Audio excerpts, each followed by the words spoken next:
So Apple's new UI Liquid Glass released a couple of months ago, I think in June. Looks pretty cool, decent UI, nothing to complain about. Evolution rather than anything breakthrough.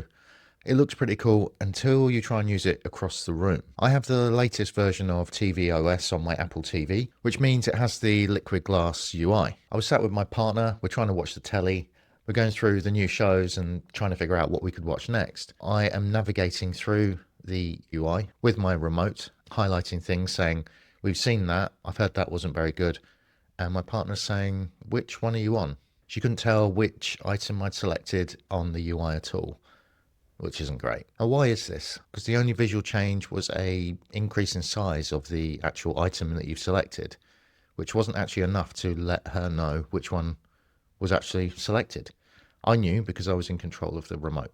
Hi guys, I'm Brom, a UX and product designer with over 20 years experience in the industry. And this video is all about a real world UX problem I spotted in the wild. As I mentioned, my partner and I were trying to watch Apple TV the other day and she couldn't tell which item I had selected, which was a bit annoying.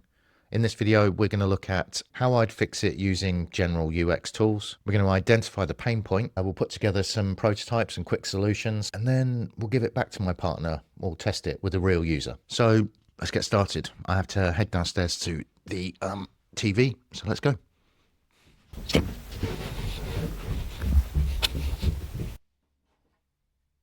All right, so this is my living room. This is the big telly, and this is the Apple TV attached to it. Got the remote here. So the problem we faced was we were both sat on the sofa there, so not far, but the distance to the telly's here and here.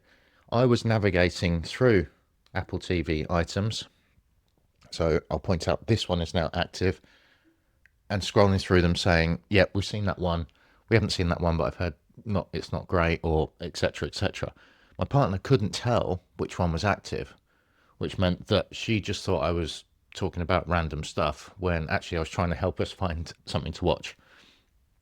So what I'm going to do is take this UI, rip it apart and see what we can do to actually improve it. So basically from 2 to 3 meters away, which is where the sofa is, to here, the navigation can be quite invisible to actually see. So that's the pain point, and it kind of breaks a core UX principle, which is clarity. Always make sure the user knows exactly where they are, what they're doing and why they're doing it. And they can't. All right, I'm going to head back upstairs and look a bit more at this.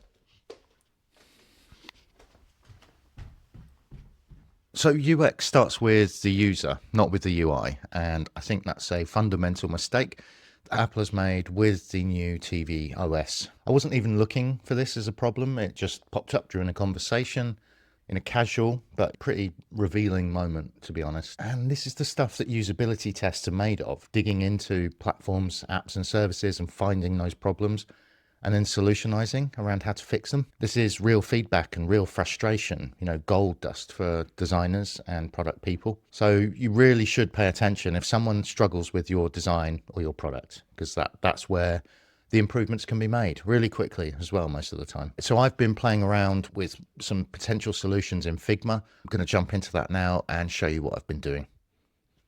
Here I am in Figma. I've put together a few little potential prototypes. Didn't spend too long on this, so they're a bit rough.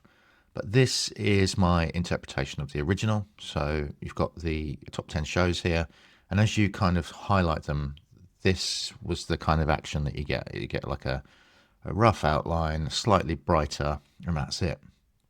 Now, as we found out from what my partner was saying, that is really hard to see. If you're not in control of the TV at the time, it's very hard for you to actually see which one's active. So what I've done is put together 3 potential solutions to this. I'm not saying any of these are right. This is where we create these solutions and then test them with real users to see if that solves the problem. So option 1, same layout, but what happens when the user hovers now is it's significantly larger. So using the same highlight, the same hover, etc, etc, but this time it's significantly larger. So hopefully that will help a bit. The second option is the same again, but this time when you hover over, you've got a slightly thicker outline, which really pops it out so you can instantly tell which one you're on. And now the third one, I took a slightly different route to this. I found, what's to say you don't know anything about this show and you hover over it and you're like, you have to click into it to then find out more information and whether you want to watch it. I thought we could try and bypass that. So on hover now, you've got a little bit of information about what the show's about. And then by clicking it, you go to the show itself. So much like Apple TV does now. So we identified the problem to solve, which was the hard to read Apple liquid glass interface UI. We then identified some potential solutions, which I mocked up really quickly in Figma. So they're prototypes, they don't need to be perfect, just need to kind of communicate the solution we're trying to create. The next step is to get that in front of users. So I'm going to send this over to the person who had the problem to start with, my partner, and see if any of those solutions actually solve the problem. So let's get on with that now.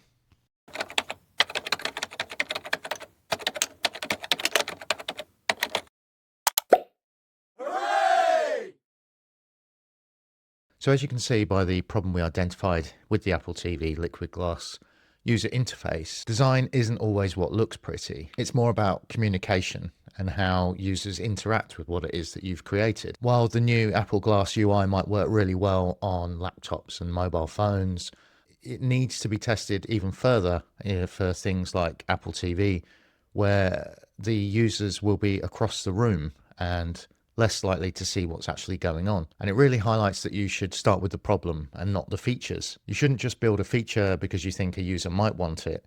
You should really understand what problem that feature will solve before you even consider creating anything at all. My key takeaway is prototype fast and test with real people. Hopefully you found this useful. I will, of course, be doing more videos on fixing UX problems and processes, methodologies. In the meantime, keep calm and stay creative. Cheers.